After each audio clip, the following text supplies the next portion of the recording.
If you face issues in remembering the data and facts in economics, then this video is must watch for you.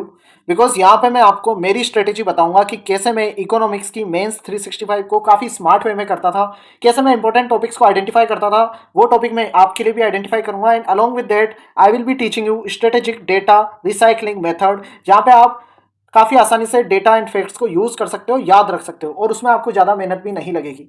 So overall before I begin this video, in general economics से 100 से 140 marks के question mains में आते हैं।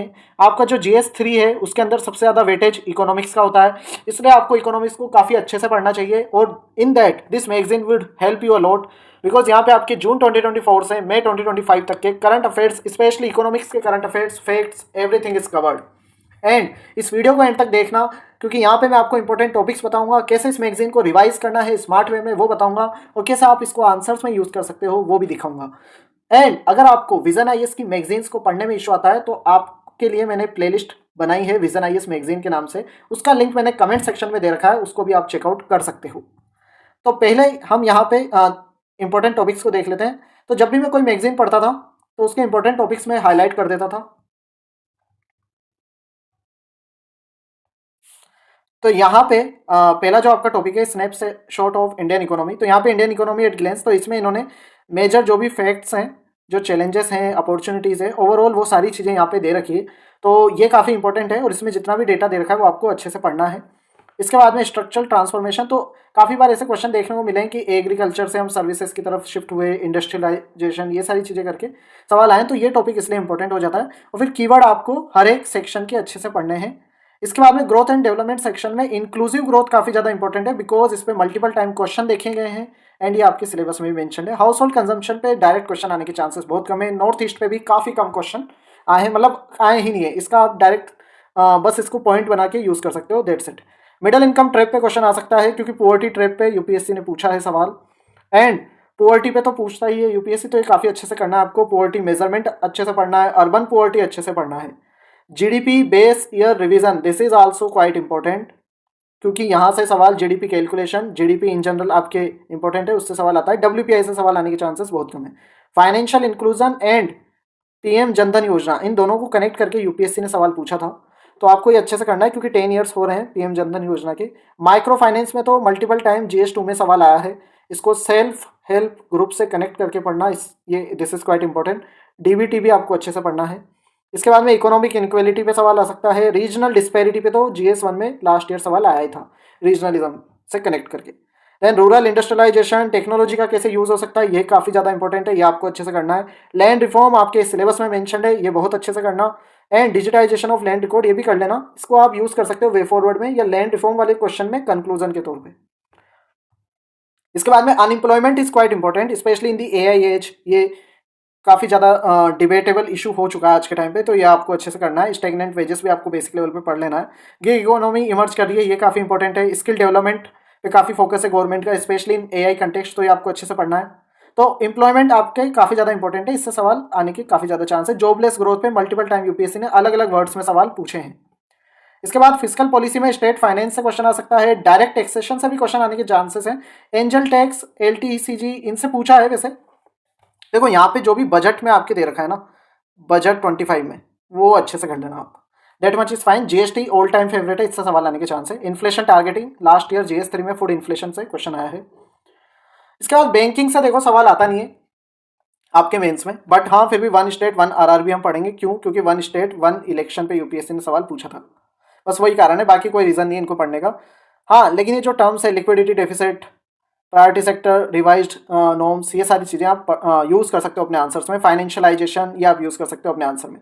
Central bank digital currency, इस पर UPSC ने prelims में 2 बार सवाल पूछा है, तो मेंस में भी सवाल पूछा जा सकता है, बाकी इसके आने के चांसेस इतने ज़्यादा नहीं है। इंटरनेशनलाइजेशन ऑफ रुपये पे तो इस साल आया था सवाल प्रीलिम्स में, तो ठीक है, इन 2 टॉपिक्स को आप अच्छे से पढ़ लेना। इसके बाद एक्सपोर्ट पे सवाल आने के चांस है, लार्ज ट्रेड एग्रीमेंट्स पे सवाल आने के चांसेस हैं। बाकी पास्ट में इतने सवाल आए नहीं इनसे, बट हाँ ठीक है, अभी इस पर गवर्नमेंट का फोकस है, इसलिए इसको पढ़ सकते हो आप। FTA को भी पढ़ लेना, बट मोस्ट इंपॉर्टेंट है आपका FDI, इससे सवाल आने के बहुत ज़्यादा चांस है, ये सिलेबस में आपके मेंशन है। इसके बाद में रेमिटेंसेस हम पढ़ेंगे, ताकि इनको हम पॉइंट्स में यूज़ कर सकते हैं in general. Then rupee depreciation and internationalization of rupee, ये काफ़ी ज़्यादा इंपॉर्टेंट हो जाता है। पास्ट में ट्रेड वॉर जब हो रही थी तो उस पर यूपीएससी ने सवाल पूछा था, करेंसी मैनिपुलेशन इससे कनेक्ट करके। सो इसलिए ये इंपॉर्टेंट है, इसको अच्छे से पढ़ लेना। इसके बाद डब्ल्यूटीओ पे यूपीएससी ने बार बार सवाल पूछे हैं, तो ये इंपॉर्टेंट है आपका। एग्रीकल्चर तो ओवरऑल इंपॉर्टेंट है। इकोनॉमी में जो 50% 40% क्वेश्चन आते हैं, 40 से 50% वो आपके एग्रीकल्चर से होते हैं। ओवरऑल GS3 का 40 से 50% आपका कवर करता है इकोनॉमी, और इकोनॉमी का 40 से 50% कवर करता है एग्रीकल्चर। तो ये अच्छे से कर लेना। इसमें प्राइम मिनिस्टर धन धान्य कृषि योजना इंपॉर्टेंट है, डिजिटल एग्रीकल्चर मिशन इंपॉर्टेंट है, ये सारी चीज़ें इंपॉर्टेंट है, इसको अच्छे से कर लेना। एग्रीकल्चर मार्केटिंग इंपॉर्टेंट है, एक्सटेंशन इंपॉर्टेंट है, इनपुट एंड क्रेडिट ये दोनों चीज़ें इंपॉर्टेंट है। देन इससे जो अलाइड सेक्टर से लाइव स्टॉक, डेयरी, हॉर्टिकल्चर, इस पर तो ऑलरेडी यूपीएससी सवाल पूछ चुका है, इस पर भी आ चुका है।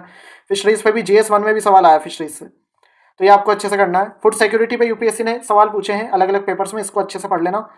देन फूड प्रोसेसिंग से तो सवाल आने के बहुत ज़्यादा चांस है, GS3 में सवाल इससे रेगुलरली आए, और GS1 में भी फूड प्रोसेसिंग इंडस्ट्री की लोकेशन से कनेक्ट करके सवाल आया था एक बार।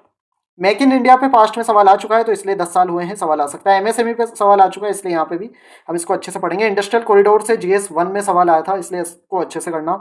सेमीकंडक्टर इमर्जिंग सेक्टर है, location of industry, industrial development, उससे कनेक्ट करके सवाल आ सकता है, या तो GS1 या 3 में।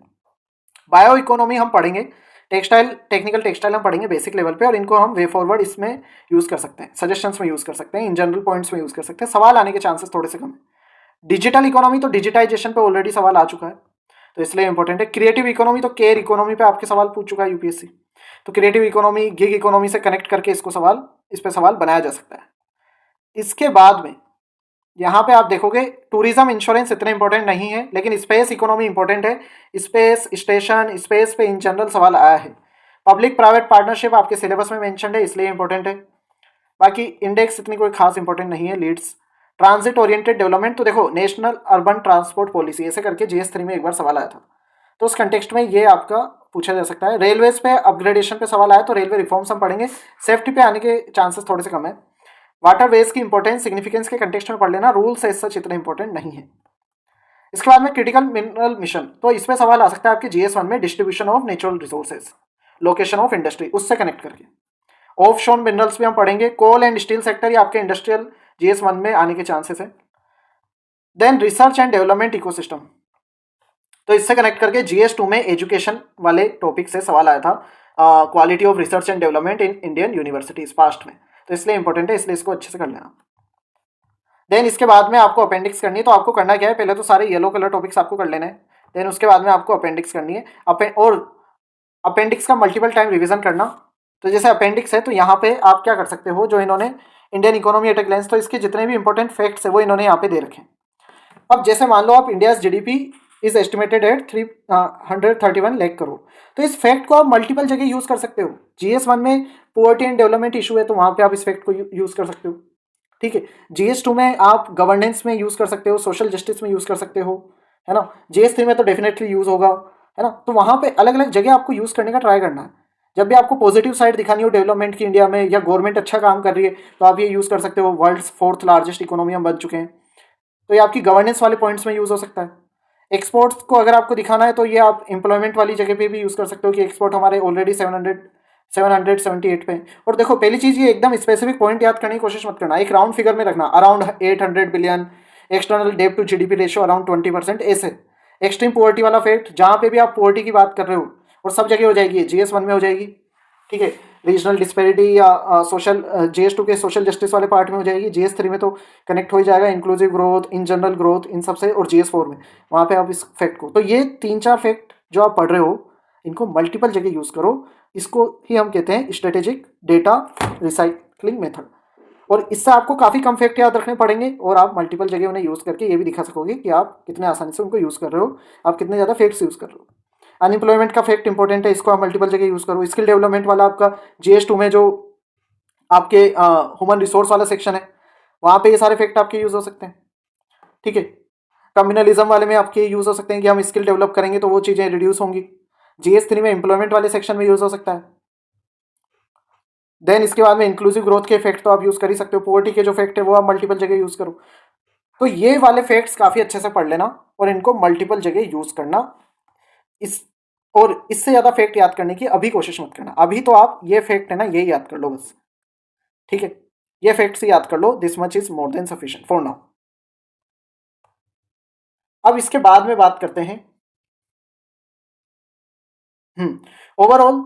अब इसके बाद में आपको मैं बताऊंगा कैसे आप यूज कर सकते हो इनका आंसर्स में। तो यहाँ पे for example this is the question, like this is the question which they have given that discuss, ऐसा क्वेश्चन आ सकता है जैसे significance of micro finance institutions and driving socio economic transformation in India's informal economy, की challenges क्या हैं, suggest suitable measures, ऐसा ही सवाल आता है। अब मैगजीन में क्योंकि आपका कंटेंट एक ऑर्गेनाइज्ड फॉर्मेट में, तो आप माइक्रो फाइनेंस पे जैसे कोई सवाल आता है तो ये तो आपका रेडीमेड इंट्रो हो गया है ना, इसको आप यूज कर सकते हो।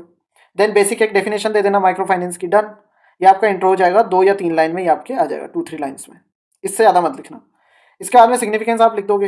अब बस उसको आप कनेक्ट कर देना, 2 हेडिंग में डिवाइड कर देना, सोशो इकोनॉमिक। तो यहाँ पे जितने भी पॉइंट्स हैं उनको आपको 2 हेडिंग में डिवाइड करना, पहला सोशल, दूसरा इकोनॉमिक, ठीक है। और अगर ये पढ़ोगे, थोड़े बहुत याद भी रहेंगे तो बना के, और एग्जाम्पल भी इन्होंने दे रखे हैं तो इंटीग्रेट आपको रिसर्च करने में ज़्यादा इशू आएगा नहीं। तो सोशल एंड इकोनॉमिक पॉइंट लिख देना, 2-3 पॉइंट आप दोनों की, ठीक है। इसके बाद में चैलेंजेस भी आपको मैगजीन में हर एक इशू के मिल ही जाएंगे, तो यहाँ पे आप चैलेंजेस लिख देना। फिर उसके बाद में अगर आपके पास में स्पेस है तो आप गवर्नमेंट इनिशिएटिव्स को इसी फ्लो चार्ट के फॉर्मेट में लिख देना। ऐसे आप बॉक्स बनाना, उसमें गवर्नमेंट इनिशिएटिव और ऐसे ही टॉपर करते हैं। तो ये फायदा है मैगजीन को पढ़ने का कि आपको फ्रेमवर्क भी मिल जाता है, फ्लो चार्ट्स भी यहीं से मिल जाते हैं। फिर वे फॉरवर्ड लिख देना, ये वे फॉरवर्ड भी मैगजीन में आपको मिल जाएगा। देन कंक्लूजन भी ये वाला यूज कर लेना। तो आपको कुछ भी थिंकिंग करना ही नहीं है, आप जो मैगजीन में कंटेंट पढ़ रहे हो वो ऑलरेडी आंसर के स्ट्रक्चर के फॉर्मेट में है, बस आपको सर्टेन पार्ट्स को पिक एंड चूज करना है। तो इस तरीके से पढ़ो तो आपको आंसर लिखने में इशू नहीं आएगा। और कौन से टॉपिक पढ़ना है पूरी नहीं पढ़नी है, यहाँ पे आपका काम आसान करने के लिए मैंने इंपॉर्टेंट टॉपिक बता दिए हैं, और वो क्यों इंपॉर्टेंट है ये भी बता दिया है। But still if you have any doubt you can ask your doubts in the comment section.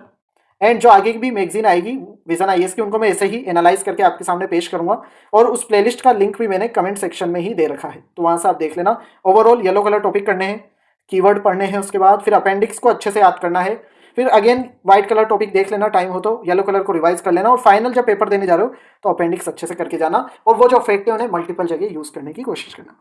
In this way it would be very easy for you to cover mains 365 and all the best for your mains preparation.